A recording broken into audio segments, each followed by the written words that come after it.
Welcome back to Make It Mondays. And this week I'm working on a round one prototype remembering skills project. And so you will see another one like this project later. But for today, I'm working on a bag with this as the pattern. And I will be doing it with double knitting. Now, this is not going to be a small bag or particularly small bag. It's going to be to hold a notebook that I typically carry with me when I'm working theater jobs, specifically theater management jobs. So let me get everything flipped around and the first little bit started so you can see what I'm working on.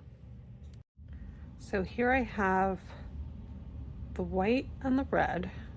So this is being done in Stanford colors. So white and red. The red was done with one row of purl. The white was done with one row of knit. The red has a really long tail to hopefully seam this all up at the very end. I have a longer tail than I would normally have of the white in case I have to go in the other direction to finish closing this up. Again, it is a prototype. I'm less concerned with it being absolutely perfect. So at this point, I'm going to take these 6 needles and try to get them onto one set of circulars. I'm not entirely sure that this is going to work, but we're going to try.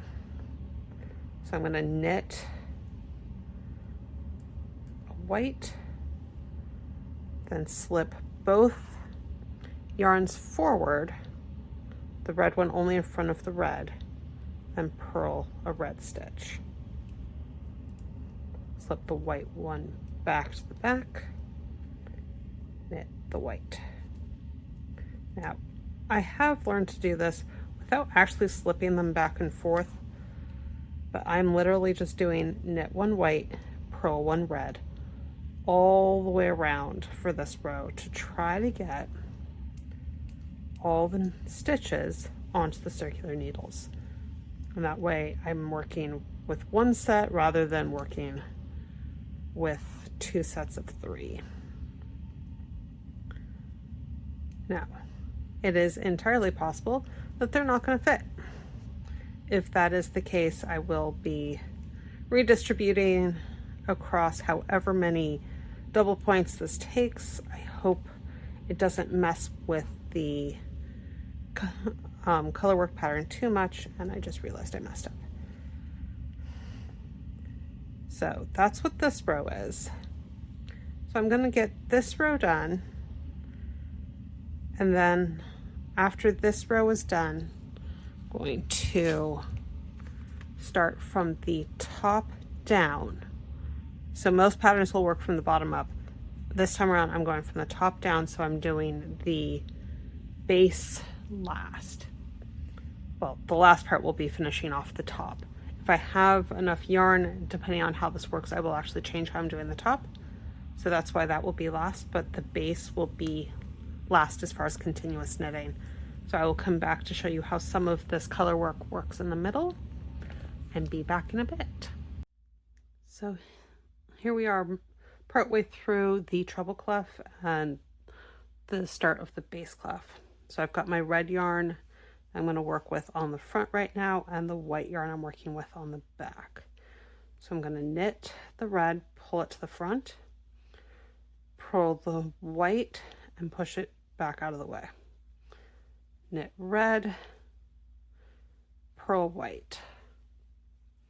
Then I'm going to cross the white one on top. I'm trying to keep the red yarn on top of all of these crosses. Then white in the front, red in the back. Everything on the front is knit, everything on the back is purl. So technically I am pushing both yarns to the front, both yarns to the back, but I don't move them together in general, just so that they don't twist around each other. So then I'm going to put the red back on top, holding the white to the back. I'm going to continue to work across. And that's the basics of how this is done. I did goof up a little bit in how I was doing the chart, but again, this is the prototype, so I don't really mind that I've goofed up. I will, in fact, when I'm doing this again, be rotating the entire chart the other way so that I'm not just flipping it vertically.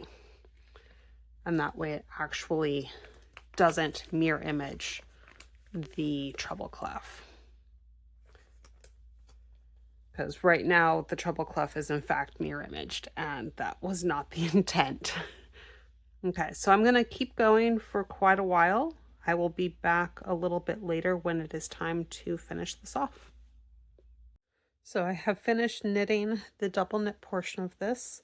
And because it's the prototype, I'm actually just going to do Kitchener stitch on the inside layer, the outside layer, then around the top. So most of the time we do Kitchener stitch with the knit side facing us. So I'm going to show how I'm going to work with the purl side facing. So I'm going to go into the side with the purl bumps and then into the knit side of the next loop.